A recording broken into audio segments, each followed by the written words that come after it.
তো hello guys, welcome back to my channel. তো আজকে আমাদের এখানে মন্দির প্রতিষ্ঠা আছে, তো সেখানে দেখতে চলে যাব। তো মন্দিরে এসেই দেখি অলরেডি জল ঢালা শুরু হয়ে গেছে, আমাদের আসতে একটু দেরি হয়েছিল। তো দেখি প্রায় অর্ধেক জনের জল ঢালা প্রায় হয়েই এসেছে, আর কিছু জনই রয়েছে মাত্র। তা একটু চারিদিকটা ঘুরে দেখছিলাম, মন্দিরটাও দেখছিলাম, বেশ ভালোই সাজিয়েছে। তো একে একে সবাই মন্দিরে প্রবেশ করছে বাবার মাথায় জল ঢালার জন্য। যারা যারা কাল গঙ্গায় জল আনতে গিয়েছিল, আজ তারা সবাই এখানে একত্রিত হয়েছে বাবার মাথায় জল ঢালার জন্য।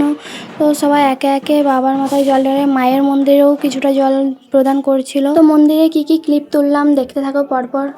এদিকে প্রহরী দাদার কাছে মন্দিরে ঢুকবো বলে পারমিশন নিতে এসে দেখি সে নিজেই চুপচাপ দাঁড়িয়ে আছে, কিছু বলছে না। তো কিছু না ভাবনা চিন্তা করে আমি মন্দিরে প্রবেশ করি। তো মন্দিরের ভিতরটা খুব সুন্দরভাবে সাজিয়েছে, বাবাকে খুব সুন্দর দেখতে লাগছে আজ। তো দেখি মন্দিরটা বেশ বাইরের দিক থেকে ভালোই লাগছে। তো সবাই উঠছে বাবার মন্দিরে শুদ্ধ করার জন্য। বাবার মন্দিরের ওপরে গঙ্গা জল ঢেলে শুদ্ধ মন্দিরকে প্রতিষ্ঠিত করা হবে, তার জন্য মানে মহাযজ্ঞের জন্য যজ্ঞ কুণ্ড তৈরি করা হয়েছে। তো বাড়ি আসার আগে মন্দিরের চারিদিকটা একটু ভালো করে ঘুরে নিচ্ছিলাম, কারণ কাল প্রচুর ভিড় হতে পারে, তাই কাল নাও দেখা যেতে পারে।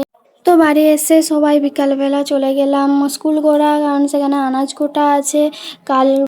আর অভিষেকের জন্য প্রসাদ বিতরণে রয়েছে, তো সেই প্রসাদ কুটনের জন্য সবাইকে আনাজ কুটতে যাওয়ার জন্য বলেছে। তো সবাই মিলে একত্রিত হয়ে কাজটা করলে কাজটা আরও খুব তাড়াতাড়ি হয়ে উঠবে। তো ভোগের সমস্ত সরঞ্জাম এখানে রাখা রয়েছে, এখান থেকেই সমস্ত জিনিসপত্র নিচে রাখছে। তো এই জায়গায় রান্না বান্নার কাজকর্মটা হবে। তো অনেকগুলোই উনান করা হয়েছে, কারণ এতজন মানুষজন খাওয়া দাওয়া করবে। আইগুলো ঝামেলা করছিল বলে ওর জন্য ওদেরকে কাঠ বইতে লাগিয়ে দিয়েছে। এখানে কাকুরাও রয়েছে, আরও অন্যান্য অনেক সবাই রয়েছে, তারা সব কাঠ বইছে, কাজকর্ম করছে। তো সবজি কাটতে বসেই আছে সবাই প্রসাদের জন্য।